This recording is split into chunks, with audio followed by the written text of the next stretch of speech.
Hi guys, today we thought that we'll take you through how to inspect a used van for your van conversion, and we thought that we should do that before we start stripping it out.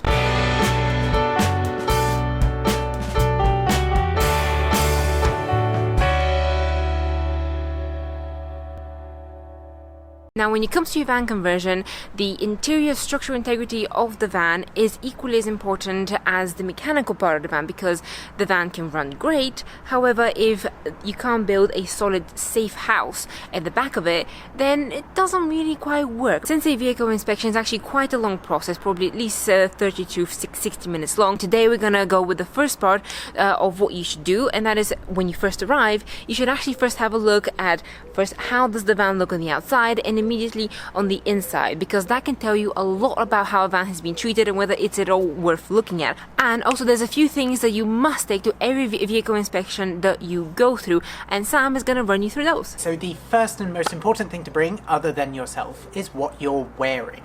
Because if you're going to be inspecting a van, and that includes going underneath the van, getting your hands dirty and other things, you need to be wearing clothing that you do not mind getting oil on, getting a hole in possibly, getting caught on a nail. So that's number one, and that's why I'm wearing a t-shirt filled with paint. Torches. So you want a normal, shiny torch. A head torch is also possibly advisable if you're going to be going under the van and need your hands, so you need those. A tape measure, whether you measure in centimeters or inches, doesn't matter, but for the back you'll want to measure around things, see if your design fits. You'll want to bring tissues, so this will be more for the mechanical part, like checking oil and levels and such, but bring a roll of tissues with you. This is called an OBD2 scanner. I'll leave a link for one down in the description below, but essentially what this does is connects to the computer in the van and it tells you the health of the van, essentially. This will give you a really basic but good overview of the mechanical and electrical health of the van. And the final thing that you'll want to bring is a notepad and a pencil so that you can jot things down.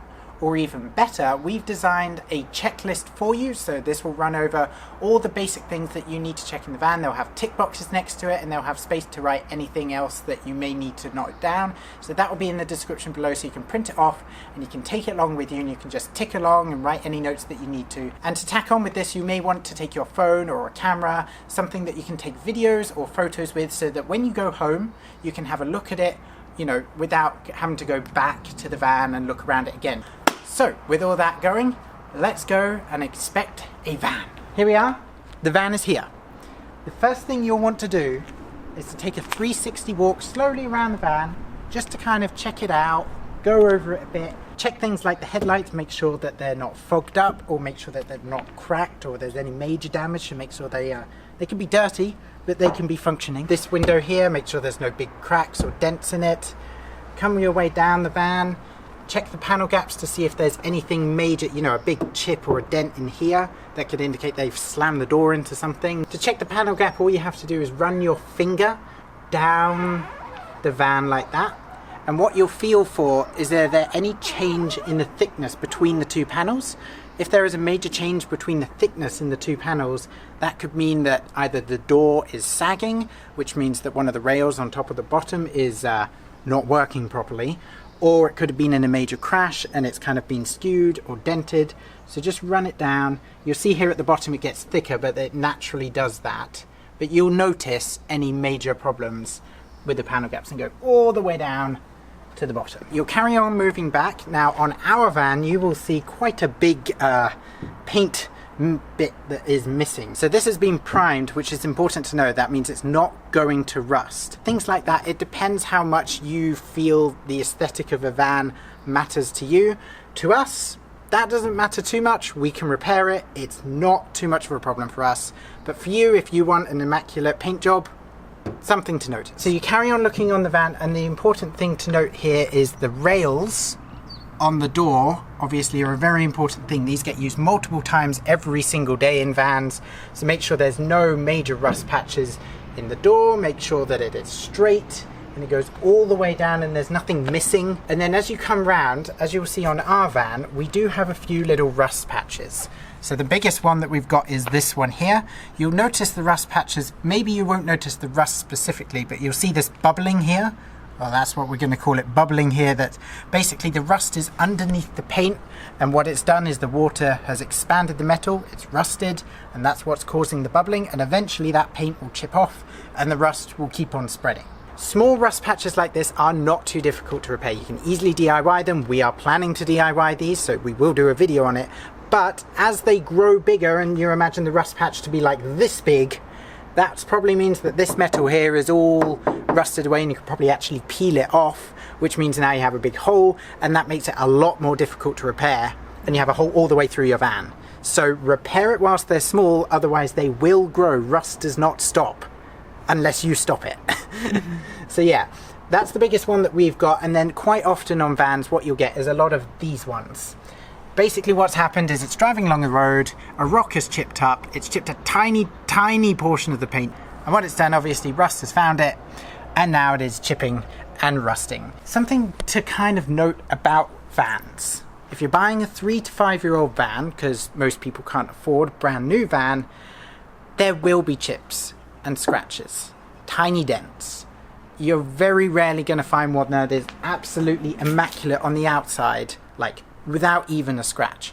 Vans are cargo vehicles. They transport stuff.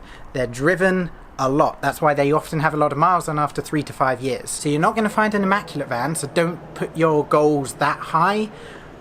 But there is a possibility that you'll find a van that is very well maintained like this one.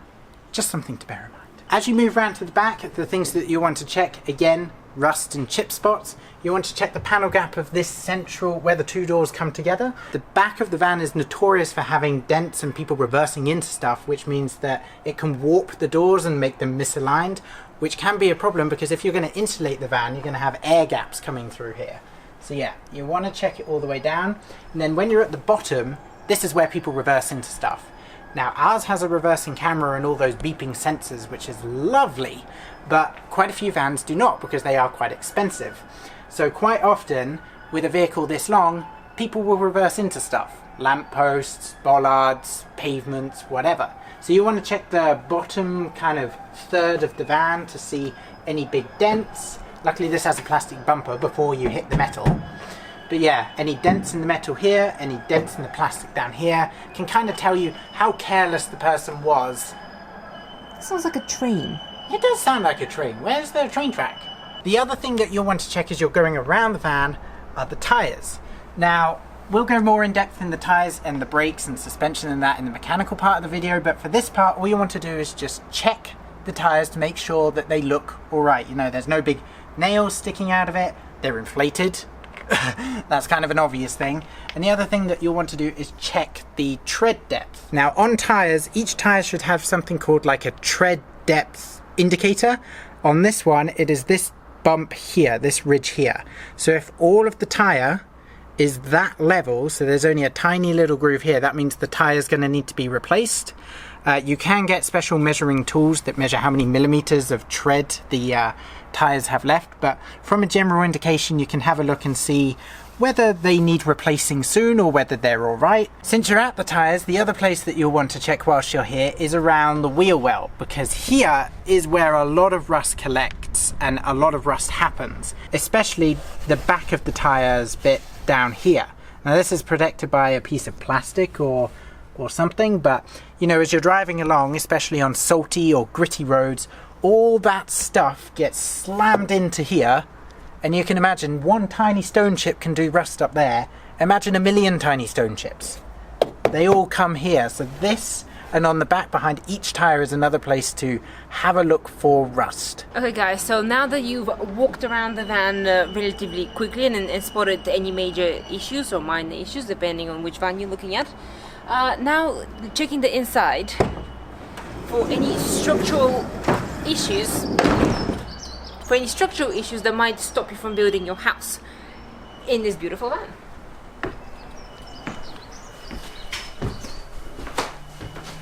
Can you all see me in my house? So immediately when we come into a van, we check the ribs. So the first thing that you should check is actually whether the ribs are straight. You want these ribs to be straight. This roof is going to need to support solar panels at the very least and some sort of vent. And you need this roof to be able to be cut put an object in, and then it reinforces itself. So what I do is I walk between the ribs and I press up. And this is incredibly sturdy right now. In other vans, in the sagging van, what happened was I pressed and you heard. Yeah, it looks like something sat on the roof. Look, don't push it too much. Which was rust. I could see some rust in certain areas, and you shouldn't really have rust on the inside of the van. If you can see the side ribs, which we can't see here, also just check them that they're not bent or cracked. Obviously, if they're bent in, most likely the outside is bent in as well, so you probably expect that, and that most likely means some sort of crash, so do be aware of that. If you can see the wheel wells, then obviously check that they don't have any dents. Preferably no rust would be good. I'm not actually sure where that rust is from, but this doesn't seem too bad, so we can sand that down and then prime it, and hopefully the rust will stop there. However, more often than not, they'll be like that, covered, and you can't move that. That's been bolted in. Now, when it comes to the bulkhead, now most of us remove the bulkhead. Actually, pretty much all of us, without fail, remove the bulkhead when we're converting the vehicle. However, the bulkhead is like a symptom. What I mean by that is when you walk into a lot of vans, actually the majority of vans, what you find out is the bulkhead is properly bashed. It tells you a little bit about the character, about the people who've driven it, hence how healthy the van may be. So really, when it comes to the bulkhead, sometimes if it's overly bashed, you're thinking, well, what did you actually transport here? Or it could tell you a lot about the type of product that it's had in. So if it's something that's caused a lot of dents, it's either been thrown at the bulkhead with quite a heavy gusto, or when it's been in the van and potentially not totally secured, it's very heavy, which means that a lot of pressure dents the van eventually. Our one, as you can tell, is in very good condition. There's only minor dents here and there that just tell you that there's been a lot of love and care in this van, despite it being a work van. Inspecting the windscreen both inside and out is important, but from the inside you'll be able to see more. So basically what you'll do is just kind of check over the entirety of the windscreen, see if there are any chips or dents or cracks or anything like that. Now in our one, it might be hard for the camera to pick up, but right here there is a tiny little chip that has chipped the windscreen, and you can see a chip forming. Now something like this is minor. It is very easy to repair. You can go down to like Halfords or a repair shop. They'll repair it for probably £20. You can repair it yourself. But anything huge, I would say bigger than a penny, like a big chip, that is dangerous, because a windscreen is quite often over £500 to replace. Not really something that you can do yourself, and it's an MOT failure. Now, when it comes to aesthetics, obviously when you come into the cabin, check first maybe the seats, how ribbed they are and how much fixing they may need, because that will cost you some money. Though generally it's not a deal breaker, because seats get used a lot. You slide down from a van because it's very high, so rubbing happens very often, so you should expect that maybe at least some patching may be necessary, but of course you can buy full covers, so you can change the aesthetic here completely. Slightly more important than that, in my opinion, is when it comes to the dashboard here. First, when you initially have a look, check that none of the buttons are missing. None of the dials are missing. Later, when you actually turn on the car and ignition, you can obviously play around with them and see whether they work. But this is not what we're looking at here right now. Right now, we're looking at how things look and whether there's any obvious signs of misuse and things like that. Now, if you notice any red flags throughout any part of the inspection, whether it be you walking towards the van to you test driving the van, so whether you see something in the first minute or the first hour of the inspection, the best thing to do, obviously, is to be honest about it. Be honest about it and not waste anyone else's time. Yeah. Because the owner is hoping that you looking around the van will mean that you want to buy it. If you're going to look around for the next hour knowing that you're not going to buy it, it's just wasting everyone's time. So just be honest, saying, for me, like the first van that we saw, like we said, the roof was concaved in. We spent 5 minutes looking around, just a general check of the rest. Yeah. And then we said to him, honestly, for us, we really need the roof to be straight and yours is not. Yes. Obviously, whilst you're looking at adverts and stuff, you shouldn't just walk up to the van and go, no. Try to always be respectful and not rude when you basically terminate an inspection. You can even say it will be perfect for somebody else who just needs to load goods in there, but because of the thing I'm going to use it for, it's not going to be good for me. And then best of luck of selling it. I'm sure somebody will like it and take it. So kind of say let them down easy in that sense. Now at this point in the inspection, when you've quickly checked the inside and the outside, then there's no red flags for you to stop the inspection. You would go ahead and do the mechanical part. However, that will be in the next video because that's a relatively long part and it deserves the time and detail that it actually requires. Go to our website for our new merch, join us on Patreon for exclusive discounts and content, and don't forget to subscribe and hit that bell notification icon so you never miss a video. You know what's nice? There's a double seat here so we can sit together and actually be both in shot instead of those awkward, shots that we usually get in cars. Yes, we're always like this. Hi.